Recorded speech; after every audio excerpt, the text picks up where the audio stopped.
Pela primeira vez na história, Lula chega a questionar Maduro, falando que a decisão dele de ter aí impedido a candidata de concorrer era uma decisão muito grave. Só que assim, na minha visão, Lula tem um plano por trás disso, ou pelo menos um escoro melhor por trás disso. E a gente vai falar sobre isso hoje. E até mesmo, já que a gente está citando Lula, vamos falar também do Bolsonaro, que teve alguns probleminhas. E acredite ou não, dessa vez eu concordo com o Bolsonaro. Então vamos lá falar sobre isso, porque tem muita informação aqui para vocês, gente. Como eu disse para vocês, desculpe pela voz, eu tô um pouco rouca, mas assim, estamos melhorando. Logo a voz tá normal aqui pra vocês, tá, gente? Vamos lá. O Lula, nesses últimos tempos, a gente viu que a Venezuela entrou em bastante conflito. Só que o que acontece? Ele manteve calado todo o tempo. E mesmo que o Itamaraty tenha soltado nota, mesmo que outras entidades brasileiras tenham falado sobre o tema, o Lula em si ficou calado e não deu palpite nenhum nessa situação. Ao contrário do que ele fez muitas vezes em outras guerras de outros países, ou seja, como Israel e claramente o Hamas, que a gente viu que ele entrou com tudo no meio desse conflito, chegando até a interferir um pouquinho lá na da Rússia e da Ucrânia com alguma ideia de paz. Só que o que? Deu certo? Não deu certo. Porém, o que acontece? A gente viu que o Lula, entre trazer uma fala ou não, ele estava se colocando entre a cruz e a espada, porque assim, de um lado ele tinha que escolher ou o povo brasileiro que iria eleger ele, ou escolher um dos seus amiguinhos e companheiros, que era o Maduro, que a gente já viu que o Maduro veio aqui no Brasil e outras coisas assim, e que até mesmo o Maduro é procurado pelos Estados Unidos, né? E assim, como o Brasil também tinha chegado nos Estados Unidos, o Maduro vir aqui não era uma das melhores opções, mas isso chegou aí a acontecer. Ignorando esse fato, Lula está na cruz e na espada. Escolhe um ou escolhe outro. Nesses últimos tempos, devido à sua popularidade ter caído e piorar ainda mais a situação que o Lula estava, ele tinha que realmente escolher o que ele ia fazer da vida dele, porque senão ele não ia ficar nem com um nem com o outro. E aí que veio o pulo de gato de Lula, né? Porque ele chegou a questionar, falando hoje que é muito grave a situação que tá rolando na Venezuela. E que tá, né? Impedir a candidata a Maria Corina até que vai. Mas só que a Corina Iores aí também é outro fato que tá prejudicando. Ou seja, antes ele falava que, enquanto sua popularidade estava boa, né, segundo os jornais, ele falava que a Corina Iores tinha que parar, a Marina Iores tinha que parar de chorar e apenas aceitar que ela não pôde se eleger, porque ele fez o mesmo na época do Bolsonaro. Só que agora que a sua popularidade caiu, ele estava virando o discurso mais pro lado da Maria Iori. Só que o que acontece? Da Maria e da Iori. Só que o que acontece?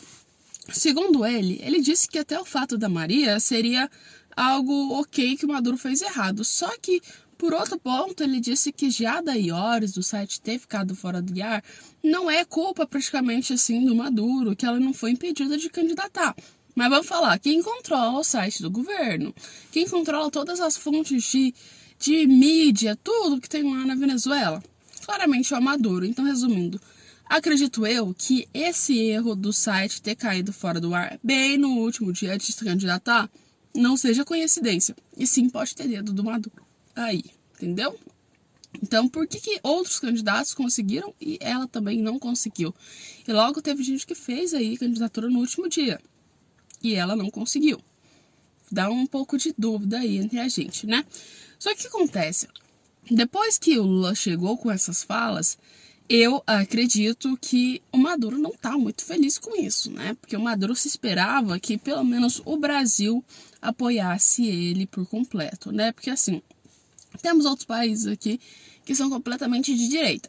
A Alemanha, a Argentina, o Uruguai, Paraguai é mais ou menos, mas assim, são países que são contra completamente a Venezuela.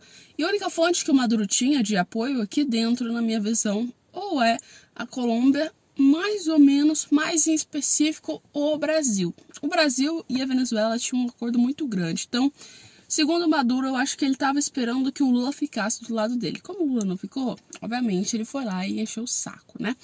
Só que a gente está vendo que o Lula, na verdade, está sendo muito esperto. Porque ele está meio que descolando da Venezuela e indo colar na França. Porque até hoje, pelo menos até as últimas matérias que eu vi hoje, a gente tá vendo o Lula com o Macron toda santa hora, né? Chegando ao ponto do Macron colocar até meme nas suas redes sociais sobre o La La Land, que é um filme de romance e tal, né? Falando sobre aí as fotos dos ensaios que eles fizeram pela Amazônia, que os dois estavam de mão dada e virou meme e tal, e outras coisas. Mas assim, a gente tá vendo o apoio do Macron e do Lula se infiltrando muito grande. Investimento para a Amazônia, até aí tá tudo bem. Depois a França pede para que o mercado seja, para que os investidores investam no mercado brasileiro. Aí a gente vê o Lula falando mal do Macron, do Maduro, junto com o Macron. E depois disso a gente vê aí que claramente teve jantar pro Macron. E a gente, jantar aí provavelmente foi caríssimo, né? Um jantar incrível quando o Macron veio aqui no Brasil e fez esse jantar com várias celebridades. O governo brasileiro bancou num dos restaurantes mais caros e ficou por isso mesmo e ninguém fala mais disso, né? Mas assim, tô vendo que o Macron e o Lula estão tendo uma química muito boa ali com situações entre os países. Parece que então, na minha visão, eu acho e eu percebo isso, que o Lula tá trocando de lados. Ele tá vendo que não tá pegando muito bom ficar do lado de países como Venezuela e outros, e tá querendo seguir um pouquinho mais a linha que tá voltada para a França. A gente sabe que também o Macron não é um daqueles presidentes que é de direita. O Macron é bem voltado para a esquerda, e até mesmo. O que aconteceu na época do Bolsonaro? Qual que era um dos principais presidentes que implicavam com o Bolsonaro? O Macron, que agora está se alinhando com o Lula. Pelo que eu tô percebendo aí, talvez tenha mais relações diplomáticas agora com a França do que com outros países, por enquanto, né? Mas vamos esperar por isso. Voltando ao assunto, vamos falar sobre o Bolsonaro, como eu disse que eu ia trazer nesse vídeo para vocês. Gente, o Bolsonaro é assim aqui. Eu tenho dó do Bolsonaro. A gente sabe que Bolsonaro não é santo, mas também ele tá sendo crucificado porque toda hora o povo tá no pé do Bolsonaro. Às vezes por coisas que realmente não fazem sentido, como a importunação à baleia, que eu não faço, na minha visão, como que se importuna uma baleia? Já começa por aí, né? Mas assim, as pessoas estão fazendo várias acusações contra o Bolsonaro, depois descobriu que não tinha importunação à baleia e virou caos. Mas de tudo aí, o que a gente vai falar de mais preocupante aqui é o passaporte do Bolsonaro, que foi apreendido o passaporte do Bolsonaro. Então, resumindo, para vários países ele não podia ir e para outros países ele podia ir. Só que numa dessas aí, o Benjamin Netanyahu chamou o Bolsonaro para ir para Israel. Até aí tá tudo bem. Bolsonaro não pôde ir porque ele não tinha passaporte. E agora o que o Bolsonaro está fazendo bem prestes desse tempo de guerra lá, apocalíptico em Israel?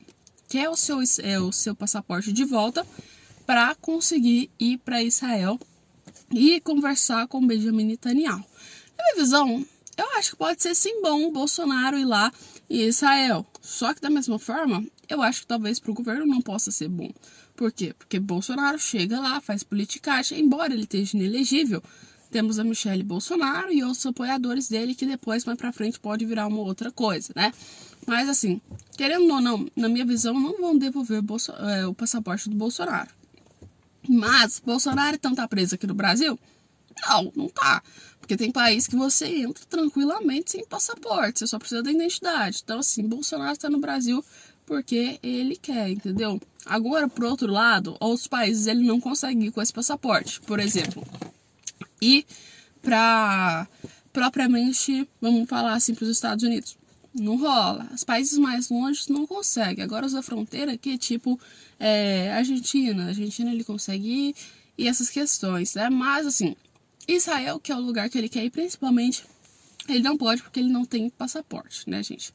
E o governo israelense, se abrir assim, uma exceção para Bolsonaro e sem passaporte, não vai rolar porque é muita problemática que vai vir para o governo israelense com guerra e com outras coisas, que vai dando mais trabalho ainda e piorando a situação.